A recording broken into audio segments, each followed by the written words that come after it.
1985 was undoubtedly a low point for English football, from the riotous scenes between Millwall and Luton to a Leeds supporter's death at Birmingham as well as Heysel. A metaphorical dark cloud hung in the air for football. A very literal plume of smoke hung above Valley Parade too, as 56 supporters perished in a fire on the final day of the season. 2 days shy of the 14th anniversary, Bradford City, that third-tier club on its knees, had gained promotion to play into the Premier League for the very first time.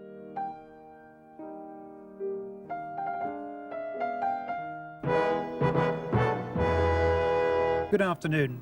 In the next 30 minutes, we'll be presenting a special report into yesterday's fire at the Bradford City football ground, which has so far claimed 52 lives. May 11th, 1985 was supposed to be a rare day for celebration for Bradford City.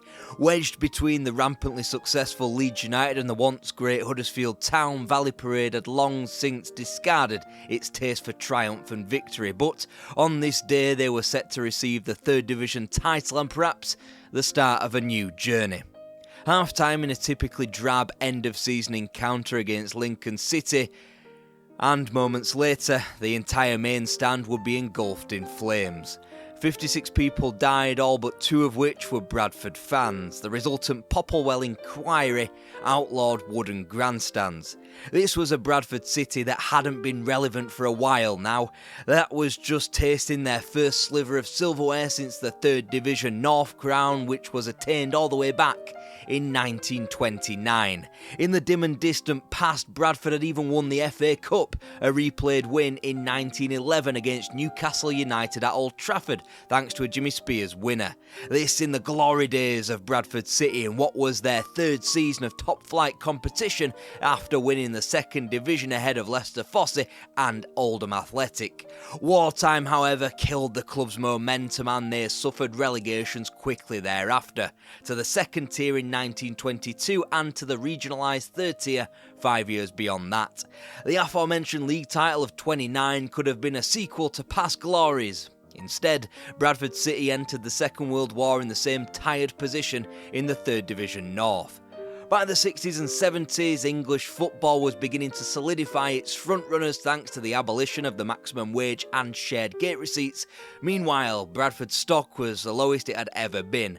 Now the norm was going cap in hand to their fellow clubs to earn re-election into the 4th Division as opposed to troubling any kind of silverware. Their promotions into the 3rd tier had never really stuck, their 72 relegation coming only 3 seasons into their time there before an instant demise in the 77-78 campaign.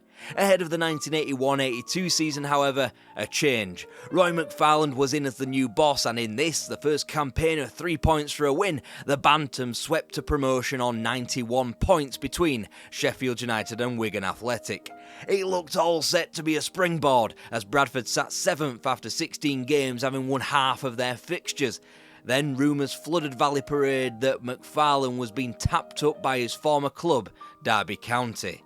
He left, but in his place, Trevor Cherry. Together with Ellen Road teammate Terry Yorath, the springboard really got put to use. This time, it was Cherry who acquired the young core of players that would ride up the Football League, the likes of Greg Abbott, Mark Ellis and John Hendry, and once Stafford Higginbottom returned as chairman in 1983 to drag the club out of receivership, they were in a position to go up into the 2nd tier. After the tragedy, City would have to play home games in Leeds and Huddersfield as well as at Odsal Top. With a rebuild of the club's stadium, team and entire club, it was a minor miracle that the Bantams were able to stay safe in the 2nd Division. Ahead of their 2nd season back in the 2nd tier, Cherry lost his right-hand man Yorath to the Swansea manager's job, and by the new year the Bantams looked to be spiralling back into the 3rd tier. Cherry was popped on his way with Terry Dolan taking charge. The club survived comfortably in 10th before striving for something even greater on the final day of the 87-88 campaign. Going into the final day, Bradford had a trip to Ipswich and still half a chance at automatic promotion. However, they lost, and so too did Middlesbrough. It meant that Aston Villa's point was enough for promotion. Had the Bantams won at Portman Road, they'd have gone up automatically. But for now, they will be slotted into the playoffs for a spot in the 1st Division. A second chance. And a slip, and Ripley inside the area. Tomlinson, Slaven's there. Cross. Oh, missed it. There's a real chance here for Hamilton. A chance not taken, as John Hendry and Stuart McCall both departed for the top flight of Newcastle and Everton respectively. The Bantams wouldn't get another sniff for a while. After 2 years in the job, one terrier was exchanged for another Leeds legend in Terry Yorath assuming control, but it would barely last a year before John Docherty was hired in March, and he was basically a disaster. The club were back to where they started, in the third tier. Frank Stapleton took the club as far as he could, to the precipice of the playoff picture, but no further. 1994 was the year of yet more change in the revolving door that was Valley Parade. First it was Lenny Lawrence as manager, then Jeffrey Richmond, who engineered an ownership swap with David Simpson, who took on Scarborough. Instantly, Richmond bagged the club $2.3 million to stave off their perilous financial situation. But it wasn't Lenny Lawrence who would guide the Bantams back to the promised land, nor his successor, who he had promoted to become his assistant, Chris Kamara. For the new manager, there wasn't a right lot of cash to throw around. After all, the Midland Road stand was still being refurbished to the tune of £1.5 million. The 1995-96 campaign, one that would end in the playoffs at Wembley, would be retrospectively become known as Paul Jewell's easing into coaching alongside his playing duties at Valley Parade.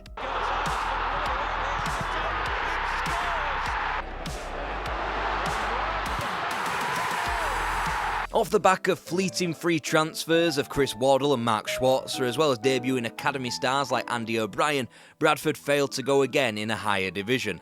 The picture come the final day was simple. Beat Queen's Park Rangers to be sure of survival. Thankfully, the capital club had been put out of their playoff misery quite recently, so they were ripe for a defeat. Referee's initial verdict. It is lined up for Nigel Pepper. Once the relief of the situation had calmed down, everything still looked bleak. The biggest positive that could be taken from the season was the mid-campaign investment of Julian Rhodes. He'd pumped in £3 million into the club initially, with a 49% stake shared with Jeffrey Richmond. It at least aided the club to buy the next generation of talent, which included 31-year-old Peter Beagrie, 50 grand from Man City, who hadn't played for 2 years because of knee problems. In 4 seasons with the Bantams, however, he was back to his best, featuring over 150 times. He was joined by the prior March's deadline day free signing of Robbie Blake from Darlington. Sadly though, another fellow new recruit in Darren Moore would begin his career at Valley Parade in a stop-start manner owing to injury. Meanwhile, Jamie Lawrence was another bargain, again at 50 grand. The more expensive, however, didn't necessarily mean guaranteed success, as proven by John McGinley's stint after signing for 625 grand. He'd featured just 17 times in the league for the Tricky Chickens. By January, any designs on Premier League football took a knock. Chris Kamara, despite the club's position 5 places and 8 points off the playoffs, he was gone after a disagreement over transfers with the chairman. What now?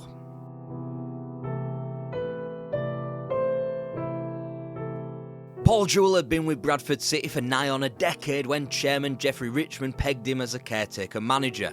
Signed in the summer of 1988 after a disastrous transition post-playoff defeat to Middlesbrough with a slew of big names leaving the club, he had served Valley Parade in both a playing and coaching capacity, and soon enough he was handed the reins on a permanent basis.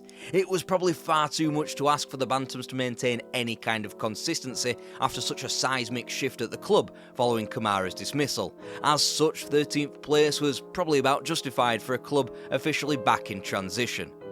Thanks to a red card in the final game of the 1997-98 season against Portsmouth, Robbie Blake was suspended for the first 3 league games of the subsequent campaign. Lee Mills, however, would more than cover the temporary absence as the club's first ever £1 million player. Once paired together, however, they would become unstoppable, bagging 42 goals between them in the 98-99 season. Then the returning Rangers, Stuart McCall, followed him. This was a pledge that had been made that summer to go big. Gareth Wally of Crewe Alexandra would complete the expenditure with a 600 grand signing. Just for 1 season, Bradford City would attempt to spend their way out of trouble, and if it didn't work, they'd cut their losses and live with their lot. Drives it in. More! Yeah! Ball for Blake. Hardy. Falls for Mills. Mills turns out the box. Blake, chance. Yeah! Rankin on his chest. Pulls it back. Yeah! Not too many marks out of 10. Yes! And once the early season cobwebs were shaken off, 4 losses from the first 6, there weren't many defeats that the Chickens had to stomach. Now clubs were coming to Valley Parade and fearing a battering as felt by Port Vale in September, Bristol City in October and Crewe Alexandra in the new year. At the turn of the year, heading towards a new millennium, Bradford were housed comfortably with a game in hand and only 4 points behind Ipswich Town, well encamped within the playoff spots. By the time Dean Windass was signed to take the Bantams over the edge at nearly £1 million from Oxford United, Bradford had eased into an automatic spot ahead of Ipswich Town on goals scored come the advent of March. With nerves, messy results became a lot more frequent, such as the loss at Sellers Park, the point at Port Vale and a home defeat to Huddersfield Town. But enough victories in this time frame meant that it all came down to May 9th, 1999 and a 3-way dance for the final automatic place into the Premier League. Bradford City had fate in their own hands in second, but had, in theory, the hardest job of the lot, travelling to 6th place Wolves, who still needed a win to be sure of the playoffs. The Bantams required the same result. Meanwhile, the nearest rivals Ipswich hosted 8th place Sheffield United, and outside shop Birmingham travelled to champions Sunderland, who were mentally already on the sunbeds. As far as Paul Simpson, options for him in the box. Emblem and Keane will challenge the goalkeeper off the ball and turn it. Muscat under pressure from Bigri, and Blake is to his right. Bigri is looking to go all the way, and he has done! It's a splendid... And he's fed Mills, and Mills is onside and scores against his former club. The lead. This could be 3-1 to Bradford here. It's Blake, and he scores!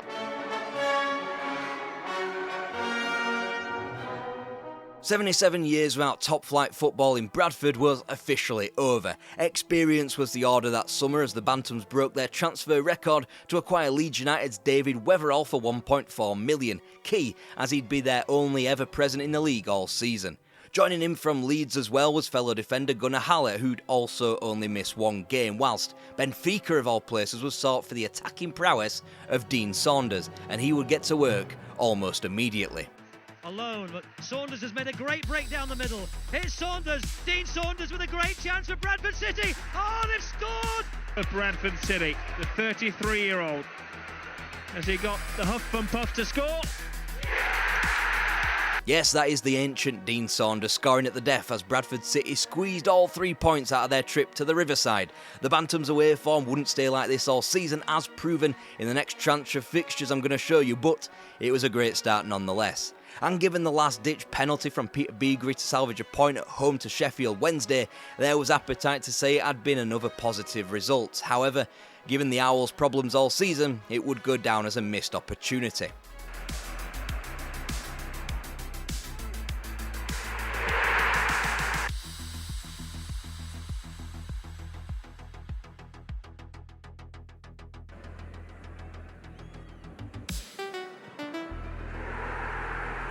First Merson, Heysel. Chance here, Dublin. Increasingly game by game, that missed opportunity was felt more and more, especially once fellow promoter club Watford bundled a winner in at Vicarage Road, and the more predictable defeats were felt at Highbury and Villa Park as well as at home to West Ham. In what was their 3rd result of the season, Bradford had to rely on another experienced head to salvage a point at home to Spurs, this time Stuart McCall. That's 3 goals from players of a combined age of 103, all after the 89th minute mark. It was purely unsustainable. The Bantams couldn't even relieve themselves of a positive result in the League Cup 2-legged tie against Reading, as away goals were needed to progress, but this, of all seasons, the Cup competitions had to be deemed superfluous. In both, Bradford bowed out in the second round they participated in, to Barnsley in the League Cup and to Gillingham in the FA Cup.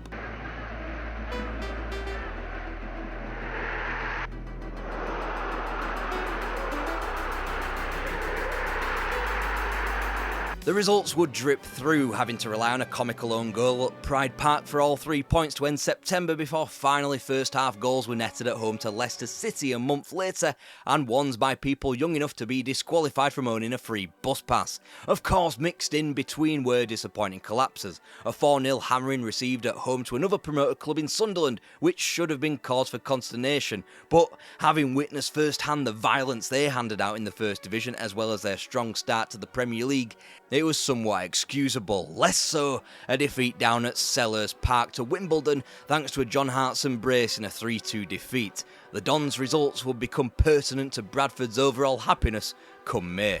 Doing very well. It's fallen for Staunton. Here's Camera. He uses pace and his trickery and his finishing. Bridges. Dangerous ball in from Bridges! Boyette and Flo coming into it. Oh! York goes through. Cole's offside. York takes advantage, and York scores. Couldn't get there. Alexanderson can walk it into the net. Entering November, Bradford had reason to be somewhat happy. They had multiple games in hand on others and were only goal difference away from being above the dotted line. Then the nights drew in, the losses piled up, and it made for a miserable Christmas. Liverpool, Chelsea and Leeds predictably defeated them, even if the scorelines were reduced to only 1 or 2 goal capitulations. Meanwhile, potential 3 points in front of their own fans against Coventry and Borough were pissed away thanks to early concessions. It would have to be that home form that dragged the Bantams on, and, to be fair, in the final months of '99, they would be undefeated at Valley Parade, picking up more draws against Everton and Chelsea after sinking Newcastle with a second-half double punch from Saunders and Weatherall. That home form continued into 2000. Flick on at the near post and in! Windass having a look at the free kick. Well, he's taken it. Seaman wasn't ready. It's a goal. It had become obvious by January that Watford were doomed, and Bradford's 3-2 win could have acted as a landmark for a survival push. If that wasn't, then the second half winner found by Dean Saunders at home to title challengers Arsenal certainly was. And yet, because of Bradford's dropped festive points, they retained their place beneath the dotted line on goal difference. Now, though, they had a head of steam. Frustratingly, though, it was lobbed away thanks to a 4-2 lead being turned into a defeat at Upton Park before equalisers needed to be found in draws against Villa and Spurs. Had any one of those results gone in a different way, Bradford could have been in black. But entering March, they were in the red by 2 points with frightening fixtures ahead. Bridges and Holland together near the penalty spot. Carefully watched by O'Brien and Weatherall. And it's in! Started the stronger Eustace. And here's a chance for an early goal. That's a vital. Well, it's not a vital save. It's pushed. The crucial first goal in this game. Back for goals! Oh! Stephen Hughes to Nicky Bombay. And that was 6 weeks of pure misery for Bantams fans. If a loss to Leeds United was bad with 41-year-old Neville Southall in net, then Bradford took to simply chucking in results as they were thrashed 4-0 3 times at the hands of Coventry, Man United and Everton. Ahead of the visit of Derby, things were now looking desperate. 5 games remained. City had sunk to 19th and now they had 6 points to make up on Wimbledon. Even though the London club was sinking without a trace, so too were Bradford. At the winger, who gets it across this time, and it's gone in. Big opportunity here to go level just before half time. And Beagrie has taken. Guppy. Clark can't get a view of it, and Elliott scores! Inspired by scoring another 4 goals without taking all 3 points, Bradford finally tightened themselves up defensively, keeping their first clean sheet of 2000 with a win over Sunderland, who were now pressured into challenging for Europe. The proper acid test came 6 days later when Wimbledon were not only beaten but thrashed at Valley Parade. Finally, the Bantams were above the dotted line, and in timely fashion too, since there were 2 more games left to play. Only for the first of those results, that precious goal difference and that lovely 17th position to be tossed away with a 3-0 loss at Filbert Street.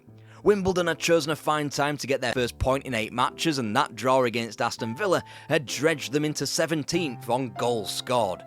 With Bradford's 5 fewer goal difference, they also had the trickier tie on the final day with Champions League hunting Liverpool as Wimbledon travelled to safe and piss-poor Southampton.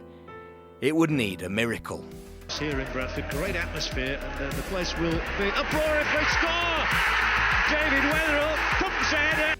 And a miracle is what Bradford received. Wimbledon wouldn't be back to the Premier League ever. The Bantams lived to fight another day, and it even benefited Liverpool too, as they were funnelled into a UEFA Cup winning season instead of a more difficult Champions League campaign. Then the bombshell. Paul Jewell was gone. He left the smaller, albeit still Premier League Bradford City for the bigger, albeit now Football League, Sheffield Wednesday. The Bantams were left in ruins, managed by Chris Hutchins, who was in turn assisted by Stuart McCall. The term second season syndrome was about to be invented. Rolled up inside the area, drives it in.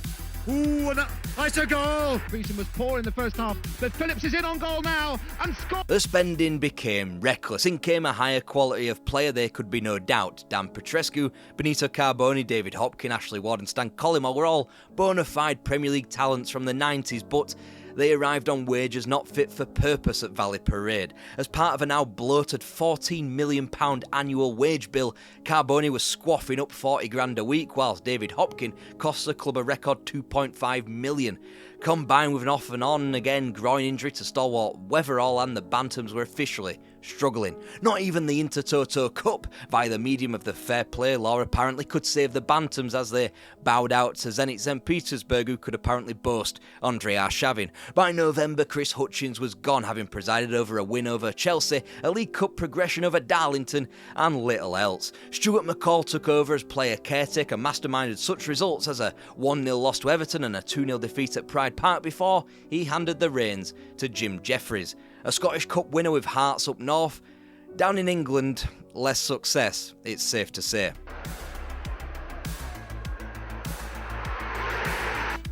Now it's given away for Rebrov.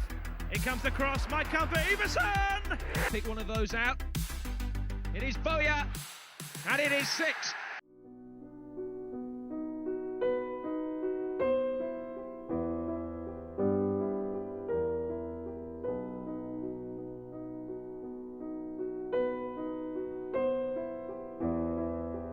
We've gone around the blocks in Yorkshire recently, you might have noticed. Well, it's all part of our final stretch in the Tour of Britain, which you can click on here.